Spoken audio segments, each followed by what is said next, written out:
यदि ऐसा ही है तो क्यों मेरे सामने होकर भी वो मेरे नहीं होते? पास आकर भी मुझे दूरियों की अनुभूति क्यों होती है? वो सदैव मेरी उपेक्षा क्यों करते हैं? क्यों क्यों अभी तक वो मेरी भावनाओं से अनभिज्ञ लगते हैं?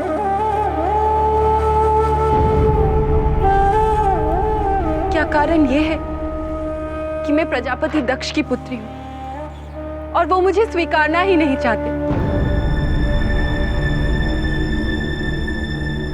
महामंडल की बैठक में जो कुछ भी हुआ, क्या उसके पश्चात कोई संभावना शेष है? मैं जानती हूं कि वो वैरागी है, परंतु जिस मार्ग पर मैं चल पड़ी हूं वहां से वापस लौटना अब मेरे लिए संभव नहीं। मैं क्या करूं?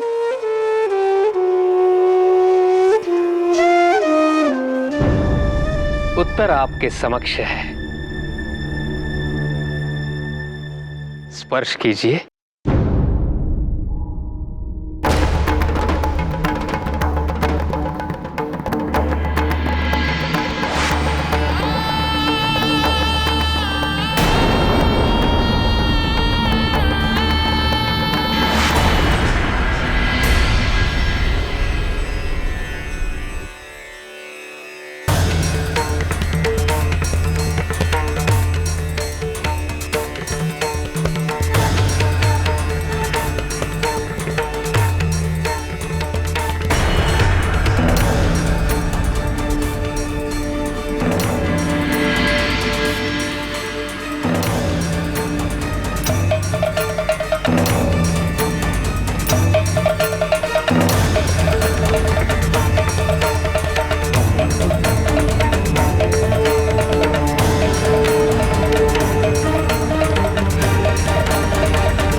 शिव से भिन्न नहीं हूं। मैं सदैव उन्हीं की थी, उनकी अर्धांगिनी।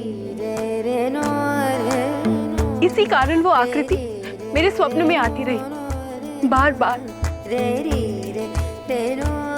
और मैं मूर्ख, मैं डरती रही, समझ ही नहीं पाई। अब वो कुछ भी कहे, मुझे सच्चाई की अनुभूति हो गई है।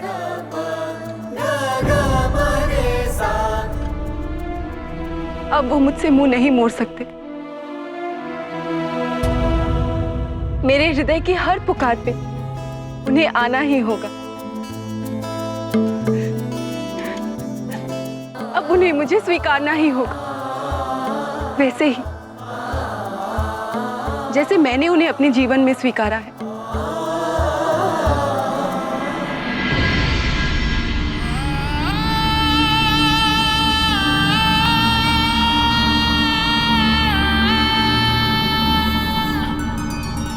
आपके माध्यम से मुझे मेरे सभी प्रश्नों के उत्तर मिल गए।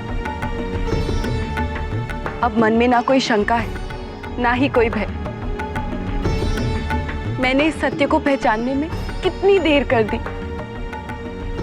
कितनी मूर्ख थी जो इस रुद्राक्ष को अपनाने में इतना समय व्यर्थ कर दिया। परंतु जब ये सब कुछ होना ही था तो फिर मुझे इसकी अनुभूति इतनी देर से क्यों हुई? समय से पहले कब कुछ हुआ है देवी?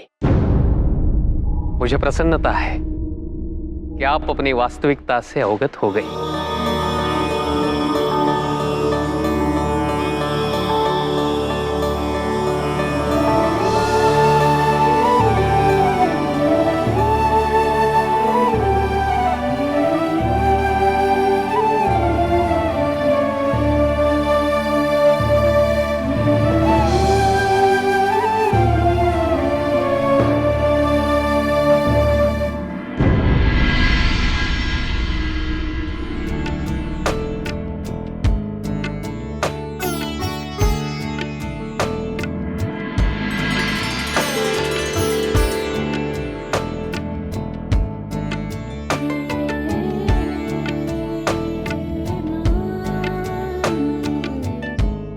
चलो करके दिखाओ।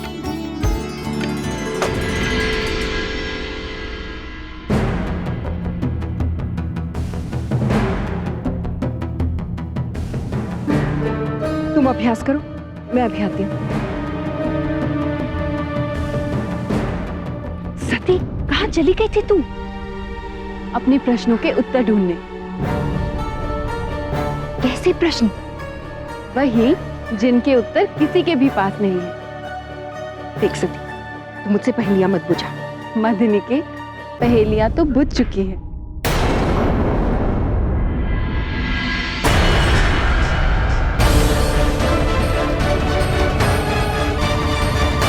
तो चल मेरे साथ।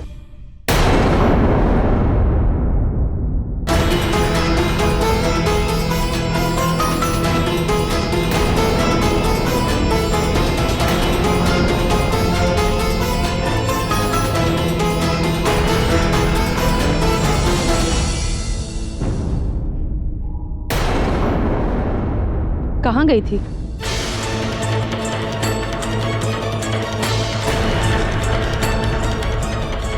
प्रसूति, मैंने ही इसे भेजा था वन में मृगों को देखने के लिए,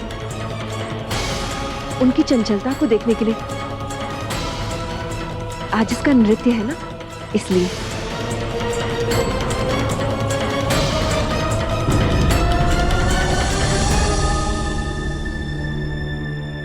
ठीक है, जाओ तैयार हो जाओ। आप बिल्कुल चिंता मत कीजिए, मैं इसे तुरंत तैयार करके ले आती हूँ। चल सती।